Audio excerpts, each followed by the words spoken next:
Hi there. Today I'll show you how you can set up your first AI app in just 10 minutes. The first thing that you need to do is go to the documentation. So when you go to the landing page, you'll see the docs button right here, and you just click on it and you'll be redirected to the documentation. Here you'll basically find everything that you need to know in order to be able to set up your app. So you'll find a quick setup guide, but you'll also notice a guide for the different services. So for Supabase, storage, payments, analytics, and so on, as well as AI providers and demo applications. I'll give more information about that later on, but for now, let's just follow the quick setup guide. First thing I need to do is clone the repository and store it under a folder. So I'll name it demo project. I'll just simply follow these steps, right? And that's it. I have everything up and running over here. The next thing that I need to do is create a Supabase account if you don't have one, and create a new project. Now I already have a Supabase account. We'll be using Supabase to get the database and authentication as well as vector storage. So I'll just create a new one, new project, demo project, generate a password, voila. And you'll notice here the next step is I will get a Supabase URL and two different keys, which I need to paste in my .env file. So I can go to .env, I'll change this to localhost because I'm going to be running it locally.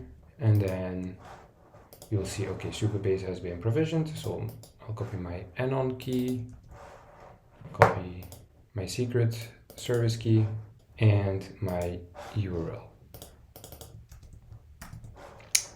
Okay, done. So once this has been filled in, I just need to install.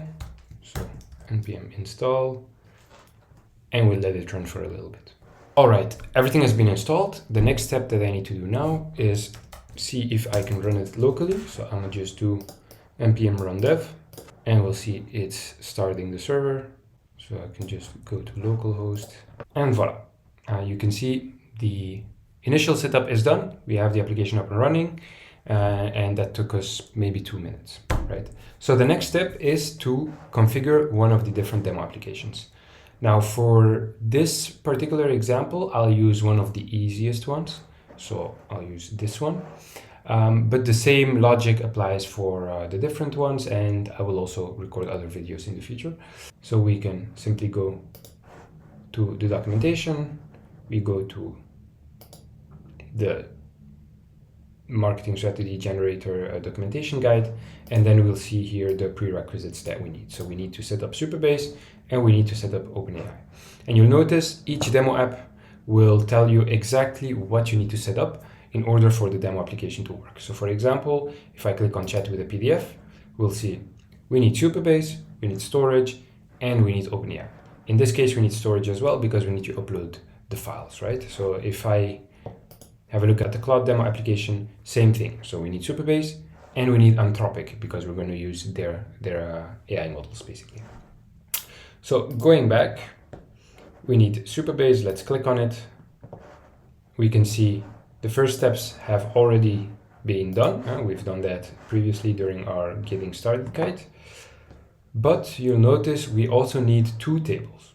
We need a profiles table to store data for users, and we need a generations table to store AI generated output, basically.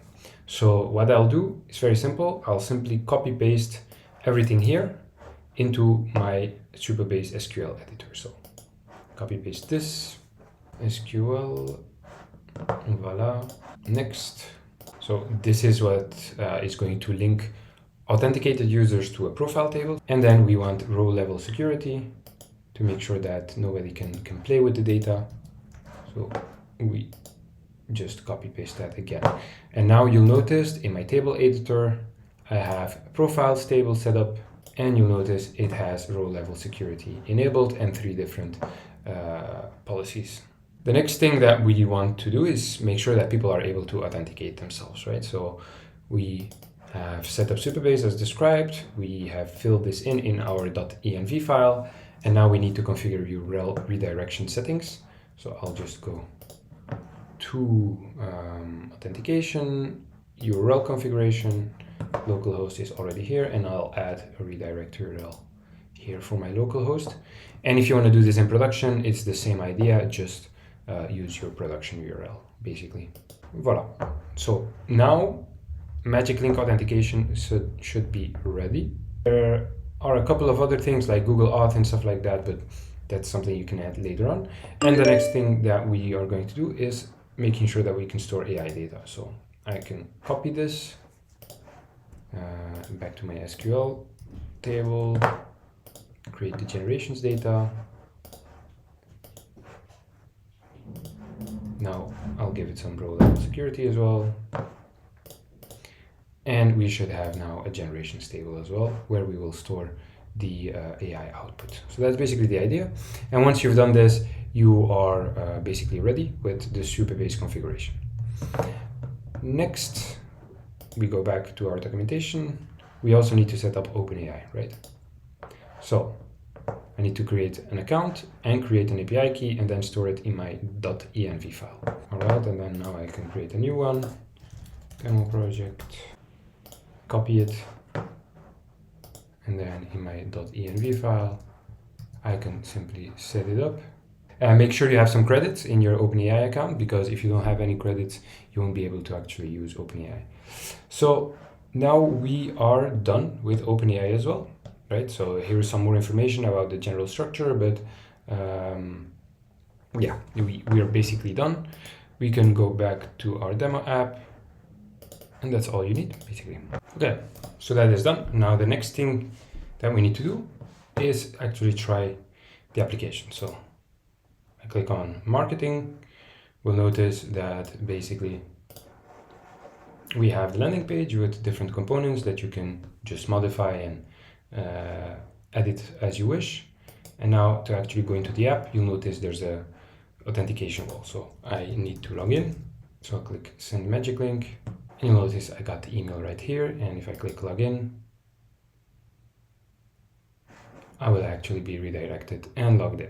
Right, so now you can see, hey, admin, I can go back to the app. I can click on generate marketing plan, and you'll see I have actually access to the application. You just fill it with some dummy data and see if it actually works. And voila, you see we got the response. We got our marketing strategy. And if I go to my generations table, you'll see the input, the output, the model being used, which type of app it is. And in my profiles table, you'll also find more information about the user, right? So that's basically the idea. I hope it was clear. And if you have any questions, just let me know.